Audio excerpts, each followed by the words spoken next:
Bonjour. Dans la précédente vidéo, je vous avais parlé du gradient boosting et de la forêt. Dans celle-là, je souhaiterais vous parler de la régression et du réseau de neurones.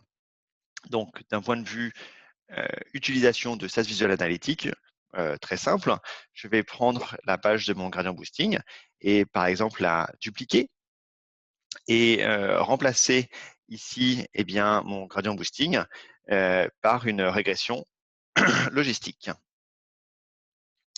Régression logistique.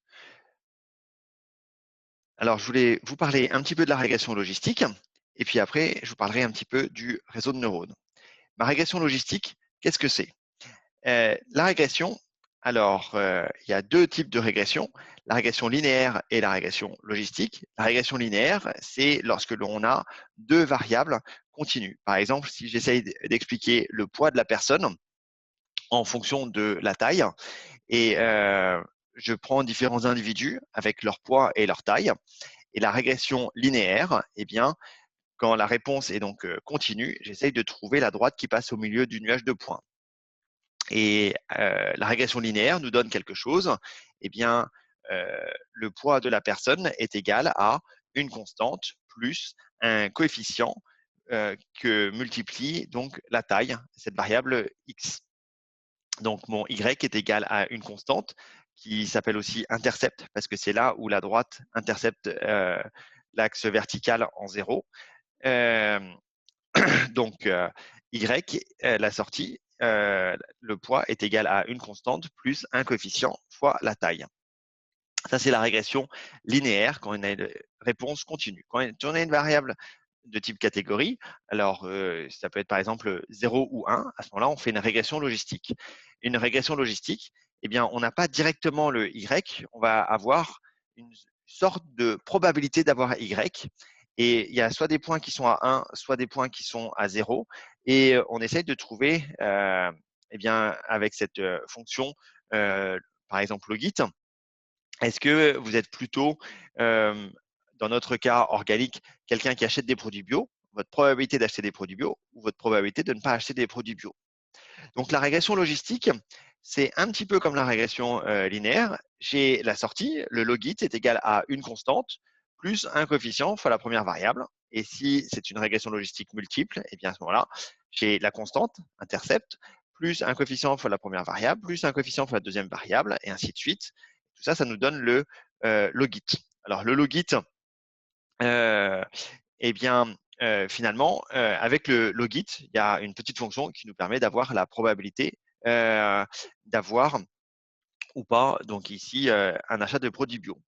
Donc, le logit, en fait, c'est le log de cette probabilité sur 1 moins cette probabilité. Donc, si je veux récupérer le P chapeau qui se trouve ici, eh bien, P chapeau, c'est 1 sur 1 plus l'exponentielle de moins le logit. Mais c'est pas ça qu'il faut retenir. Ce qu'il faut retenir, c'est qu'avec le logit, on a cette probabilité. Et donc, le logit, c'est une constante plus un coefficient, la première variable, un autre coefficient fois la deuxième variable, et ainsi de suite.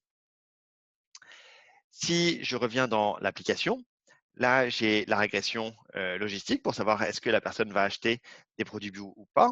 Et j'ai ici des graphiques qui montrent quelles sont les variables les plus importantes. Si je maximise, je peux avoir plus de chiffres et notamment, je peux avoir eh bien, l'estimation des paramètres. La constante ici, eh bien, mon logit est égal à moins 1,79 et si vous êtes une femme, plus 1,79 et puis si vous habitez dans le nord, moins 0,26 et si vous avez 35 ans, eh bien, moins 0,035 fois 35, votre âge. Donc, je multiplie tous les paramètres estimés par les variables. Je fais la somme de tout ça, plus la constante, et ça me donne le logit qui me donne la probabilité d'acheter ou pas. Ça, c'est la régression logistique. Je voulais faire ce petit rappel sur la régression logistique. Je minimise pour effacer les chiffres des tableaux qui sont au-dessus. Ça, c'était pour vous parler un petit peu de la régression logistique. Si maintenant, je duplique ce modèle, eh bien, je voudrais vous parler un tout petit peu de mon réseau de neurones. J'avais fait une régression logistique. Je vais remplacer cette régression logistique par un réseau de neurones. Alors, qu'est-ce que c'est qu'un réseau de neurones? Eh bien, si vous vous rappelez votre cours de biologie en quatrième ou en troisième, ça dépend. Mais généralement, c'est à peu près à ce moment-là. Il y a eu un petit cours sur les neurones en biologie. En fonction du stimulus qu'il y a en entrée, il y a ou pas un stimulus en sortie.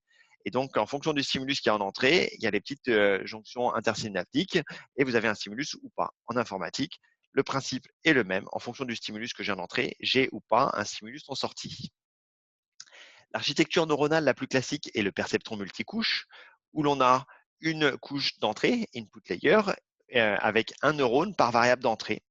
Et puis dans ce schéma, il y a deux couches cachées, une première couche cachée avec 3 neurones et une deuxième couche cachée avec 2 neurones, et une couche de sortie avec un neurone par variable que l'on cherche à modéliser. Donc dans notre cas, on a des variables d'entrée qui sont l'âge, affluence grade, le nombre de fois où il vient par mois, television region, etc. Et puis en sortie, est-ce qu'il a acheté des produits bio ou pas? Comment ça marche? Eh bien, avant de rentrer dans comment ça marche, il y a plein d'autres architectures neuronales. Il n'y a pas que le perceptron multicouche. Il y a aussi une architecture avec les auto-encodeurs où l'entrée est égale à la sortie. Il y a des architectures de deep learning, donc les DNN, les RNN, les Recursive Neural Network pour faire des séries temporelles par exemple. Il y a les CNN, les Convolutional Neural Network, etc. Ça, j'en parlerai dans une autre vidéo. Parlons un petit peu du perceptron multicouche qui peut être assez pratique pour le type de modélisation que nous sommes en train de faire. Si nous cherchons à expliquer, par exemple, en fonction de l'âge et du revenu, est-ce que c'est un bon client ou pas, eh bien, le principe du réseau de neurones va être d'avoir donc sur chaque neurone, si je prends ici le premier neurone de ma couche cachée, donc là j'ai un neurone avec deux variables en entrée, ma couche d'entrée, il y a deux neurones. Ma couche de sortie, il y a un neurone. Donc, sur ma couche cachée, quel est le stimulus qui arrive sur le premier neurone? C'est une constante, bêta 1, plus l'âge pondéré, plus le revenu pondéré. Et en sortie, il y a différentes fonctions d'activation, notamment tangente hyperbolique. Euh, donc, pour faire ce petit réseau de neurones avec seulement 2 neurones en entrée et un en sortie et 3 sur la couche cachée, il y a 13 paramètres à calculer. Donc, la constante plus l'âge pondéré par ce deuxième paramètre, plus le revenu pondéré par ce paramètre bêta 3. Pareil pour le deuxième neurone, pareil pour le troisième neurone. Et après, je fais la combinaison de la sortie des 3 neurones de ma couche cachée. Donc ici, une constante plus bêta 11 fois le résultat du premier, bêta 12 le résultat du deuxième, bêta 13 le résultat du troisième. Si j'avais une régression linéaire ou logistique à faire avec 2 variables, j'aurais 3 coefficients à calculer. La constante, le coefficient de l'âge et le coefficient du revenu. Là, j'en ai 13. Comment je fais pour calculer ces 13 coefficients? Eh bien, je vais les mettre au hasard à différentes valeurs. Ça, c'est une chose très importante. Il faut un bon hasard. On les met totalement au hasard, ça veut dire que ça va être totalement faux. Et puis après, on va essayer de corriger tout ça. Donc, on va prendre le premier client et on va regarder comment se passe notre réseau de neurones. Donc, forcément, ça sera faux. Et on va essayer de corriger un petit peu en faisant varier, donc en calculant la dérivée, de telle sorte qu'on réduise le gradient. Et on appelle ça la rétropropagation du gradient. On va corriger les paramètres en revenant en arrière. D'abord bêta 13, puis bêta 12, puis bêta 11, puis bêta 10, jusqu'à bêta 1. Donc, mon réseau de neurones va me permettre de modéliser des choses assez complexes et parfois, ça marche très, très bien. Donc, des fonctions d'activation, tangente hyperbolique est assez utilisée. Ça, c'était la fonction. Sur, par exemple, le deep learning, actuellement, on utilise beaucoup plus cette fonction d'activation RELU qui a largement moins tendance à saturer, par exemple. Ça, c'était une petite parenthèse. Et sinon, j'y reviendrai un petit peu plus tard.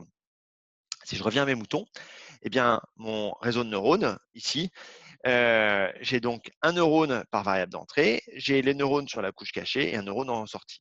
Cette interface visual analytique n'est pas tant une interface de machine learning, c'est surtout une interface pour faire du reporting.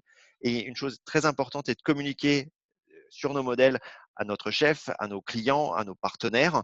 Et donc, c'est un joli graphique, mais qui n'a pas une valeur analytique très importante.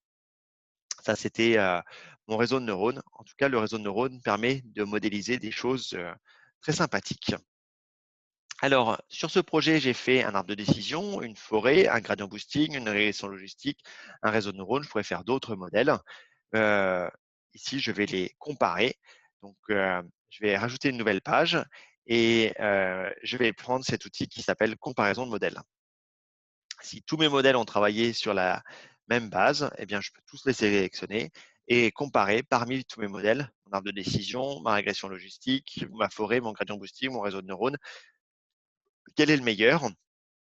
Eh bien, ici, je vais avoir donc par défaut le KS de Huden, donc le test de Kolmogorov-Smirnov de Huden qui me dit que mon meilleur modèle, c'est le gradient boosting. C'est celui qui me permet au mieux de prédire est-ce qu'un client va acheter des produits bio ou pas. Merci pour votre attention.